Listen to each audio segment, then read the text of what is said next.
I'm square to moon.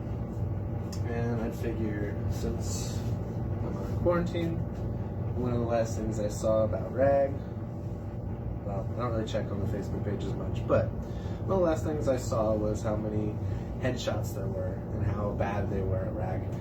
I have never been at RAG, so my experience is going to vary. I've been to Olympics a lot. I usually stay around Indiana. I've been fighting red for about, 8 years. I started kind of min red. I've really only gone up to like 55, 60 inches. My favorite is 50 inch, 55 inch usually. My experience is a lot different than other people. I use kind of off-meta weapons. My weapons tend to be a little heavier, handles are a little shorter. I almost always have a cross guard. And so when I'm fighting, my experience is going to be a lot more different than I would say somebody who's trying to stick with the meta. But I'm one of the best red fighters in my realm. So I tend to get a lot of people who want me to show them how to red fight or how to be safe with a red, and I try my best to do so. One of the things that I teach people is shoulder shots and how to safely go about doing them. I think one big thing we have to point out from the beginning is regardless of how good you are, you're going to hit somebody in the head. That's just unfortunately how the game works. You can't control the other fighter. You can control your weapon, you can control your ability and your experience and understanding how to use the weapon, but at the end of the day, you're going to hit somebody in the head eventually, probably more than once, and it sucks. It's just how it is. Somebody's going to try to swing your leg, you're going to try to hit them in the arm or shoulder, and you're going to hit them in the head. Now, I don't think you should be doing shoulder shots for a while. I mean, until you can kind of consistently beat some people, at least in your local area, on a regular basis, you shouldn't be using shoulder shots. Now, eventually you're going to want to do shoulder shots, and you're going to want to do it in a way that's not going to hit people in the head all the time. My answer to that is you shouldn't be aiming for the shoulder when you're trying to learn how to use shoulder shots, unless you're screwing with a PEL or something like that. I use a mannequin. I work in retail, so I had access to a lot of mannequins. So I have a mannequin. I have one with my armor on it, and I have this slender, more female form mannequin. I like the female form mannequin for practicing shoulder shots better because the shoulders are really slim. You have to actually have a decent amount of accuracy to hit it. But if you're practicing shoulder shots to practice, I don't think you should be aiming for the shoulders in the beginning. I think you should be focusing on like above the elbow until you can hit that consistently and work your way up. Yeah, you're not getting a kill. It's not going to be as satisfying, but it's safer. If you're practicing that pinpoint precision, the chances of you hitting somebody in the head when you're trying to aim above the elbow is really hard. Now, if you can start aiming and hitting that above the elbow pretty consistently, obviously it's going to be a little harder than the shoulder because, I mean, maybe they have a shield or maybe they're using two weapons or whatever. When you can start hitting that, you can start moving up.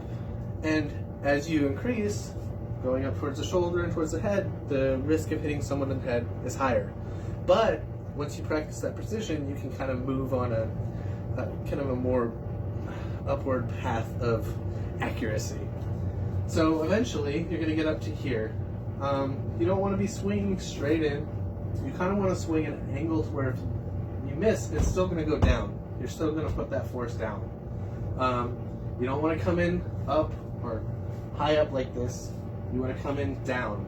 It's almost if you're using a flat blade, you're kind of hitting them with the corner of the blade. So when you come in, you're still trying to hit the arm. We're still trying to hit below the shoulder part of the arm, down here. Once you can hit that very consistently, you can start moving up to that right there, that shoulder bone. That shoulder bone, most people are going to take that. Now, if they don't, you're really starting to get into that dangerous area of shoulder shots. We're starting to roll into that sweet spot. All it takes for you to hit somebody in the head is them turning their head sideways just a little bit. Just a little bit. So I just tell everybody to start working from the arm up. Now this is my experience. It seems to work well.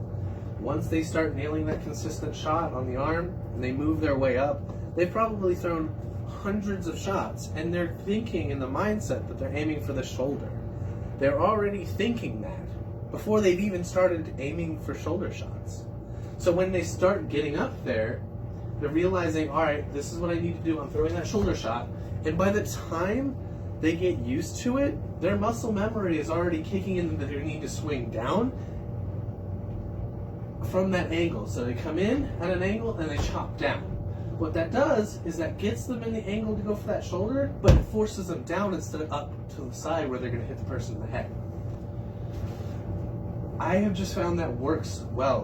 When anybody who has a red fighter in their realm, that's really good. Like if you're up in area with the Order, the Brotherhood of the Red, those guys, you know every noob who comes out is going to want to pick up a red. And even then, anyone who's seen Lord of the Rings, Aragorn, the hero's weapon, everybody's going to want to pick this up. And they do. We need to find a safe way for them to do it. Shoulder shots are what lead to headshots most often, unless they're trained to do it well.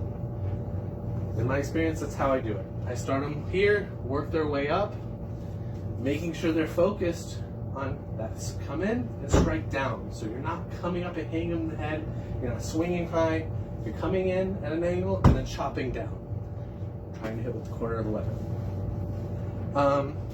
And I think people need to understand you're going to hit people in the head. I have been fighting for 8 years. Almost, I'd say 75% of that has been red fighting. And I'd say 1 in 20 shots that I should throw for the shoulder, or maybe even 1 in 10, 1 in 15 shots that I throw for the shoulder is going to be a headshot. Now, usually it's like a clip, or like they've moved in, or like I slip, or I'm focused and I go to block and then I do a quick chop. But like, that's a lot of my muscle memory is built up from my long, different kinds of fighting experience with Reds. And I want to skip that for new people. I want them to get in the habit of doing this the right way in the beginning so that no matter where they go from there, they have that basic fundamental for throwing that shoulder shot. And they really shouldn't be doing it until they can, you know, at least win a couple fights locally with people. They don't want to start with the shoulder shot. It's been kind of long-winded, but that's how I would go about showing somebody to do a shoulder shot. Once again, this is all just from my experience. It's not really, I'm not telling you how to go about doing something. This is how I would go about teaching people to throw a shoulder shot.